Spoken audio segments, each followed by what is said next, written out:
Bom, o objetivo desse vídeo é debater alguns pontos das palestras feitas pela Maria Lúcia Fattorelli, da Auditoria Cidadã. Durante suas palestras, a Fattorelli faz uma série de sensacionalismo e se aproveita da ignorância alheia, inclusive a minha na primeira palestra que vi dela há uns 2 anos. Com o passar do tempo pude perceber que as palestras por ela feitas, embora com pontos que merecem sim uma discussão nacional, tinham forte viés político. A minha crítica, esclarecimento que quero fazer é a seguinte. A Fattorelli, durante a palestra, apresenta um gráfico mostrando que quase 50% do orçamento federal vai para o juro e amortização da dívida. Mas ela, espertamente, omitiu-se de explicar alguns detalhes nesse gráfico para assim causar um maior impacto sobre quem assiste. E são esses detalhes que eu quero esclarecer nesse vídeo. Vamos ao vídeo. Agora eu mostro para vocês o gráfico do Orçamento Geral da União executado em 2014. Olha só o privilégio da dívida. Ano passado, a dívida absorveu 45,11% dos recursos, 978 bilhões de reais. Enquanto isso, a saúde recebeu menos de 4%. A educação também, menos de 4%. Todas as áreas, vocês podem observar com calma. Assistência, transportes, saneamento, habitação aparece com 0. Porque o programa Minha Casa Minha Vida, o dinheiro não sai do orçamento, é apenas uma viabilização de endividamento por meio da Caixa Econômica Federal e benesses tributários para as construtoras que participam do programa. Então, o resultado, não é?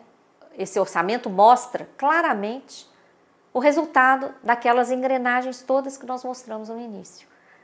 Da atuação do sistema da dívida para possibilitar todo esse privilégio do endividamento público aqui no Brasil. O impacto no orçamento para 2015 também será gravíssimo. O orçamento proposto pelo governo indica a reserva de 1,356 trilhões para a dívida pública em 2015, ou 47% do orçamento federal. Pois bem, primeiramente, a Fattorelli ao mostrar esse gráfico passa a impressão de que do todo que é arrecadado em tributos, 45% é destinado à dívida pública. Quero deixar claro que não é isso que acontece. Explicarei a seguir. Antes de explicar o principal, tenho de explicar uma coisa chamada rolagem da dívida, pagamento com refinanciamento. O que vem a ser isso? Suponha que eu deva R$100 ao Fernando para daqui a 30 dias. Passados os 30 dias eu não tenho os R$100 para pagá-lo, então eu vou ao José e peço R$100 emprestado para pagar ao Fernando. Pronto, eu, simplesmente, rolei a dívida. Isso é o que se chama rolagem. Seguimos. O gráfico da Fattorelli diz que 45,11% do orçamento, ou 977,9 bilhões vão para o pagamento da dívida juros mais amortizações. Porém, ela, malandramente, não fala que a maior parte do que é amortizado, 616,8 bi, é apenas rolagem, como podemos ver no site do Tesouro.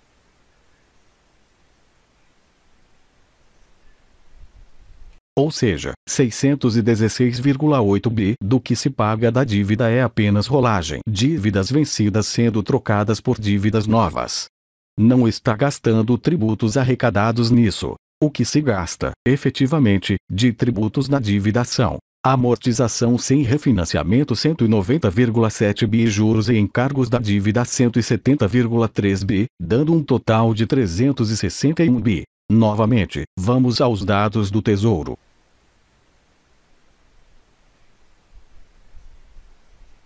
Dito tudo isto, vamos às adaptações devidas a se fazer. Para sermos justos e sabermos quanto, de fato, a dívida impacta no orçamento federal, temos de fazer o seguinte: retirar dos 2,168 trilhão as amortizações com refinanciamento, rolagem de dívida.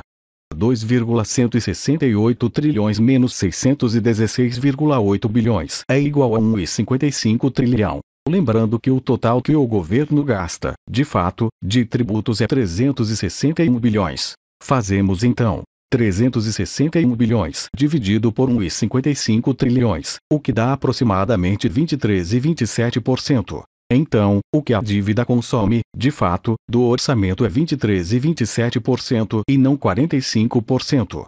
Ainda é alto? Sim, mas bem menos do que a Fatorelli fez parecer. E o que podemos fazer para que a situação melhore em vez de piorar? Exatamente o que estávamos fazendo de 99 a 2009. Orçamento equilibrado com superávit primário e política monetária firme. Em 1999, tínhamos uma taxa de juros Selic de quase 45%. Após reformas e a instauração do tripé macroeconômico, metas de inflação, superávit primário e câmbio flutuante, essas taxas foram caindo ano após ano.